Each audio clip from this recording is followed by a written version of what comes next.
position doesn't matter anymore. It's the guys who are too small to do rebounding in the middle that aren't going to be like, you know what, Steph Curry, I think you're playing the 5 tonight. Like, no one's saying that, okay? So, well, I mean, the modern NBA really has, it's got guards, wings, and bigs. So that's what you have to account for. Zion would be considered a big, in my opinion. Even though he can shoot, he is one of the players that you know you could put at any of those reasonably. Except maybe a guard's a bit of a stretch. Yeah, I don't see him being a guard by any stretch of the imagination. But I mean, the NBA is exactly what you're saying. Is the NBA has kind of just become more of a organism of get 5 guys out on the court that can ball, to hell with their position. And I mean, like we were saying to start this off, Anthony Davis can hit threes. I mean, anything's possible. I mean, if you want to really think about the player position, what typically is a center? A 5. What typically do you look for someone to be a center? Nowadays, the guy that does the tip-off. And usually they're someone who's tall. Yeah, it doesn't need to move much. Someone who's 7'5", 7'6" would be a center, right? Typically. Kristaps Porzingis is too fucking soft to be a center. But he hits the threes.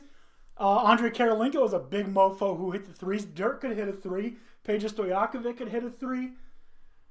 So, it's fun to see the versatility of these big guys, and especially when you get, something outside the norm, like Brook Lopez hitting more threes in one game than he has the entire season. Problem that I have is that you could always depend on the typical 5, the typical center, to be a powerhouse down low to get you under the basket points, to play defense, and to generally just beat the shit out of other people. Guys like Shaq. Yeah. Guys like Charles Barkley.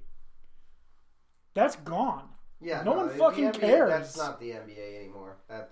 It's just not the case. I mean, you see it even in college with the way that people are playing. It's big men can do more now. Didn't Michigan State in the Final Four? Didn't Michigan State at one point run 4 guards and a forward, a small forward? They very likely could have. I don't remember, but that seems possible. And especially because now it's big men that are versatile and dudes that are money from behind the arc. Yeah. And usually a facilitator who can be a floor general. That's what you need. You need at least one guy, if not 2, that can bury the money ball, one guy that can facilitate, and 2 versatile bigs. Which brings me to my next point. The New York Knicks. Why? They don't have any of those. Oh, hold on. Pick number 3. What do you do with the 3rd pick? Do you go after a guy like RJ Barrett? Do you hold out hope that the Grizz are just blowing smoke up everyone's ass and really don't want Ja Morant? You might like Barrett more than Morant. It depends on your preference, your style of play. They've come out and said that they really liked Cam Reddish. Maybe they're going to listen to offers and move back a couple spots because they want to wait for Cam anyways. Do you try and package, that 3rd pick with a future, like the Dallas pick that you just got, and then maybe throw in a couple of players that are, at this point, expendable? You were saying you need someone that can facilitate the ball. You need a couple of bigs. Now, if the Pelicans get Zion Williamson, and Anthony Davis is hell-bent on getting out of New Orleans, like it seems like he is, couldn't you theoretically offer the 3rd overall pick, a future first-round pick, and then throw in like Dennis Smith Jr. or and like Frank Ntilikina and be like, that's our offer for Anthony Davis, straight up that for that. We don't want any picks from you. We don't want any other players. We'll give you 2 picks, 2 guards, Anthony Davis. Or do you just hope that, maybe you'll be able to get him in free agency next year? I don't know. The Knicks being at 3 puts them in a very weird position. I'm not the expert here. I'm going to let you guys try and debate this.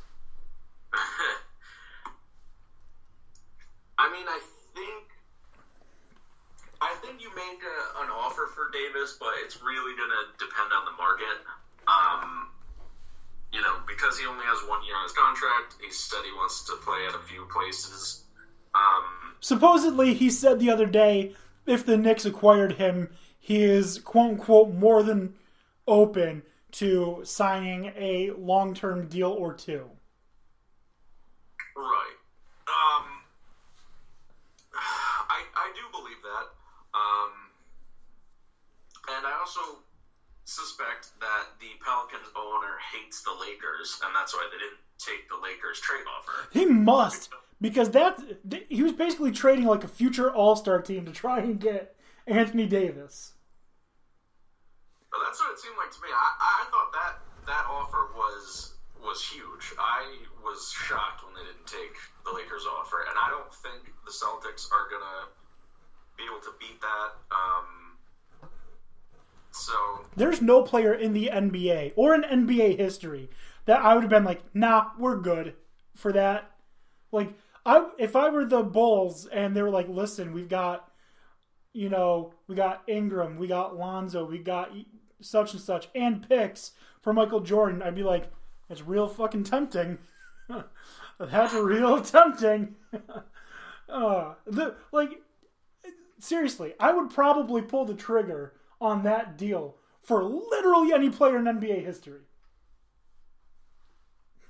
I mean, that is awfully tempting. It's a good deal. I don't know. New Orleans is fucking crazy. They must just hate the Lakers. Wow. Because it's the only thing that makes sense to me, honestly. Yeah, I mean, but I think offering 2 guys who have underperformed and 2 first-round picks for Anthony Davis, especially one being a future first-round pick, like distant future, I'd be more than willing to do that. I don't know if they would take it, but we don't need Frank Ntilikina. We don't need Dennis Smith Jr. You've got to do something to right the ship at a certain point. And, I think you were hoping for Williamson. But obviously now that ship has sailed, I don't know. You got to think of a different course of action now, and you've got to start pulling the sails up and changing the mast and moving in another way, because that plan is gone. Although I don't like the way Zion's been hyped up. I would have real hesitation if I had the first overall pick, and this is just me, to be like, is he that much better than anyone else in the draft, or is he just being hyped up to that point? Because he wasn't the number 1 overall prospect going into college basketball. He was the number 3, right? There were 2 guys that were ahead of him as a prospect.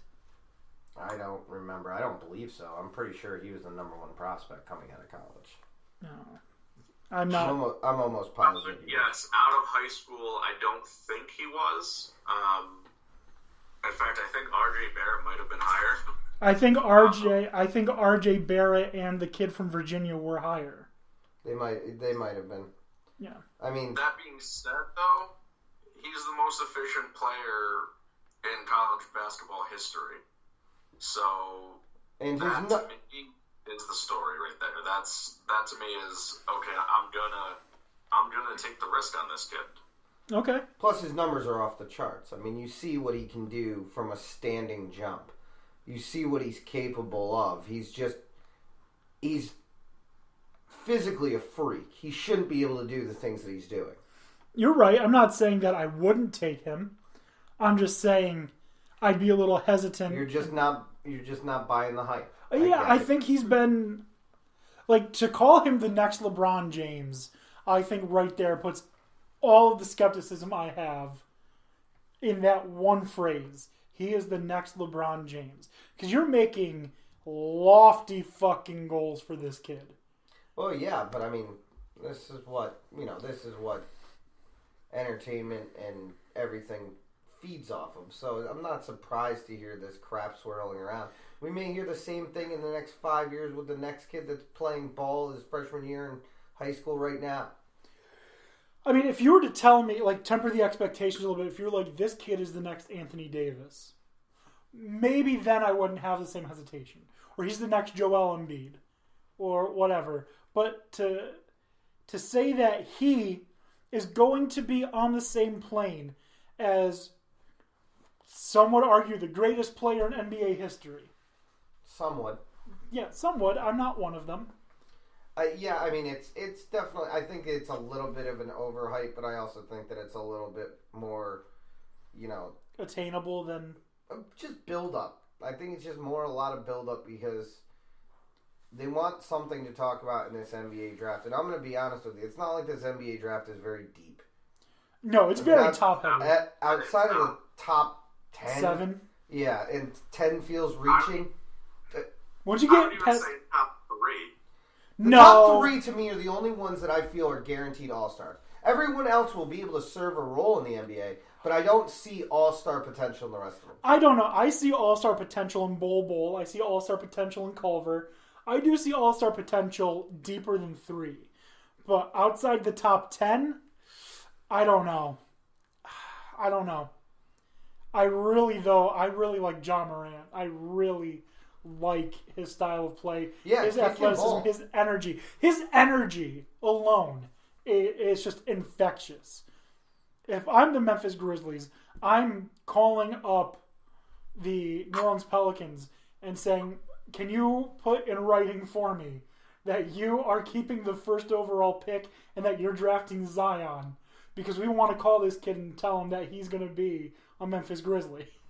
Yeah, well, it seems like that's kind of what they want to do. Can you write us a contract saying that that's what you're going to do? Can you make a promise? Pinky swear, me. Pinky swear. I mean, it seems pretty obvious. The Pelicans GM or whoever it was pretty excited. Could you imagine if they wanted John Morant instead of Zion? Or if they wanted Cam instead of Zion? I mean, I guess it would all be preference. I mean, that would throw a huge fucking wrench. Oh yeah, it would be the story of the entire thing. And I think that that's part of the reason we're hearing all this about Zion Williamson is there needs to be something to be able to hype this up. Because I'll be honest with you, I'm going to watch like the first 10 picks and then I'm out. Did I say Cam Reddish? I meant RJ Barrett.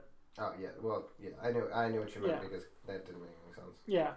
Could you just imagine if they get up there to make that announcement for the first pick, and with the first overall pick in the 2019 NBA draft, New Orleans Pelicans select RJ Barrett, Duke.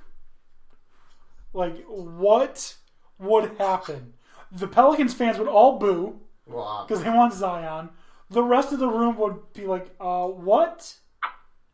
And then the Grizzlies would probably, we don't need time. We don't need any time.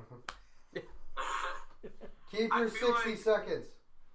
I feel like if you do that, though, if you're not going to take Zion, then you trade down. You trade down to the Knicks for 2 spots, and the Knicks would give you something, I think. Something decent for Zion over RJ. But I don't see it happening. You know, he's the consensus number 1. If you don't take him and then he ends up being as good as he could be, then you're just going to be crapped upon for decades. It's a good point. But the only thing that... I don't know. I think it's